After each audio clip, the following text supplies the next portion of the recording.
Assalamualaikum warahmatullahi wabarakatuh. Perkenalkan, nama saya Rene Febrianti dengan NIM C1C01819.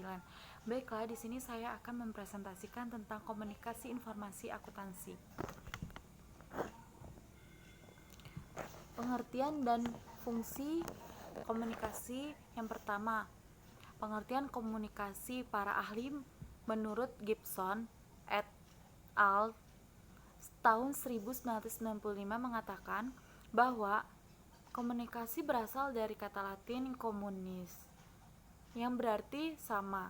Hal ini berarti adanya suatu pencairan kesamaan makna atas hal-hal yang dikomunikasikan antara pihak pengirim dengan pihak penerima. Dalam pengertian yang lebih luas, komunikasi adalah proses mempertukarkan informasi antara dua atau lebih sistem yang ada dalam suatu lingkungan umum. Yang kedua, fungsi komunikasi.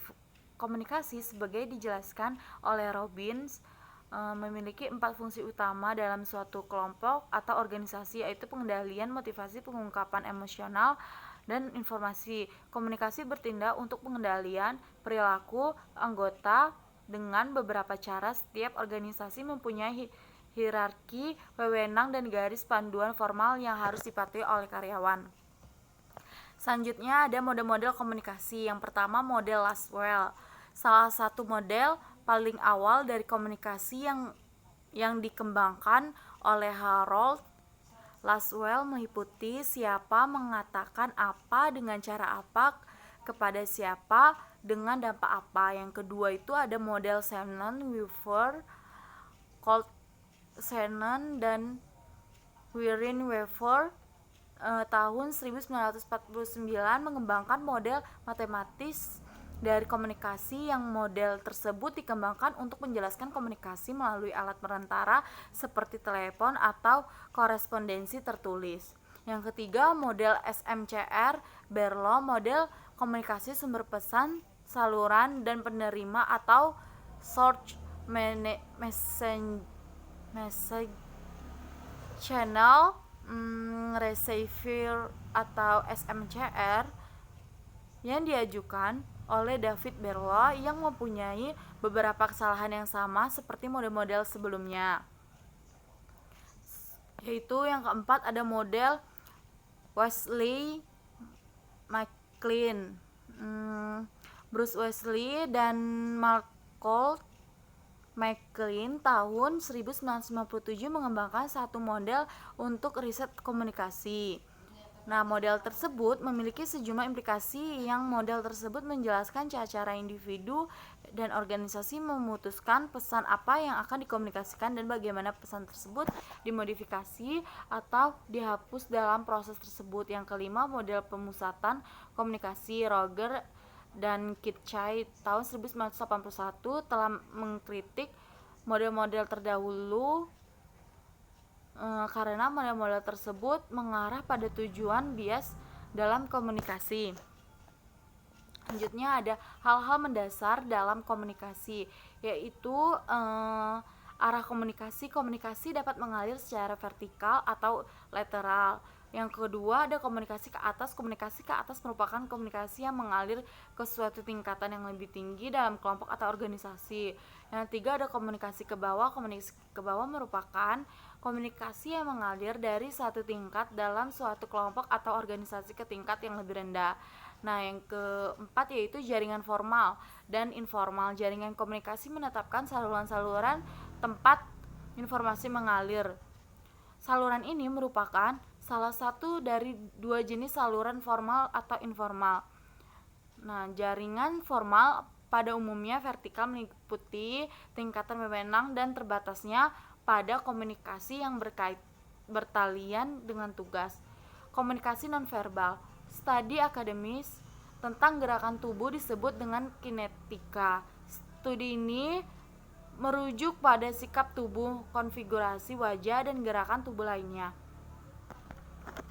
Selanjutnya ada penghalang komunikasi yang efektif. Terdapat beberapa penghalang utama terhadap komunikasi efektif yang perlu disadari, yaitu penyaringan, persepsi, selektif, defensif, dan bahasa. Variabel-variabel yang berpengaruh pada komunikasi akuntansi yaitu sumber. Ada dua aspek sumber yang dapat memengaruhi proses komunikasi. Dua aspek tersebut adalah kredibilitas sumber dan kesamaan antara penerima dan sumber. Kredibilitas sumber, kesamaan antara penerima dan sumber.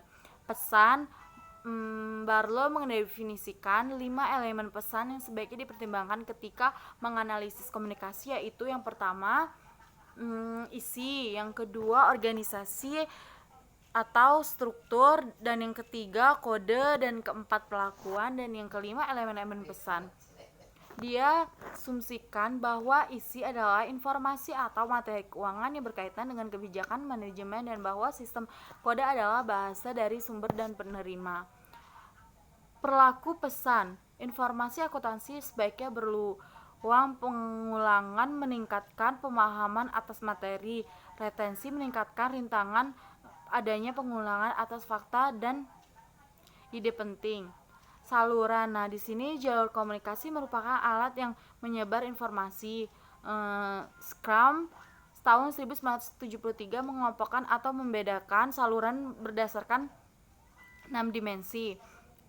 Panca indera yang dipengaruh peluang untuk umpan balik, besarnya kendali penerima, jenis pengodaan pesan, kekuatan multipilikatif, pelestarian pesan. Lalu, jadi secara ringkas, akuntansi membangun mekanisme untuk umpan balik ke dalam proses dari menggunakan saluran yang lebih sesuai untuk menyampaikan pesan dan dampak yang diinginkan kepada penerima melalui pelaporan secara teknis.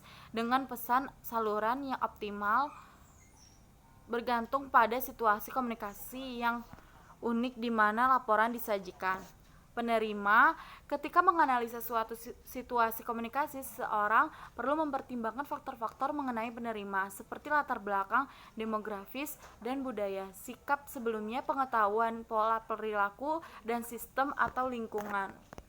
Nah, kesimpulan dari materi yang dapat saya sampaikan itu adalah diantara fungsi-fungsi akuntan seperti pengumpulan, pengorganisasian, analisis, dan komunikasian data. Keberadaan komunikasi merupakan hal yang paling penting untuk memunculkan tanggung jawab akuntansi. Hal ini berarti bahwa tahapan komunikasi yang diawali oleh komunikasi sehingga umpan balik bagi komunikator menjadi serangkaian tahapan yang perlu dijadikan fokus. Hal ini disebabkan karena pemahaman yang terkait dengan perilaku yang tepat merupakan hasil dari proses komunikasi. Selain dari tahapan komunikasi, berbagai jenis variabel komunikasi juga menjadi hal yang penting bagi saluran penerimaan umpan balik dan lingkungan. Masing-masing variabel membawa pengaruhnya ke dalam setiap tahapan komunikasi. Baiklah, itulah yang saya dapat sampaikan. Kalau ada salah-salah kata, maaf. Wassalamualaikum warahmatullahi wabarakatuh.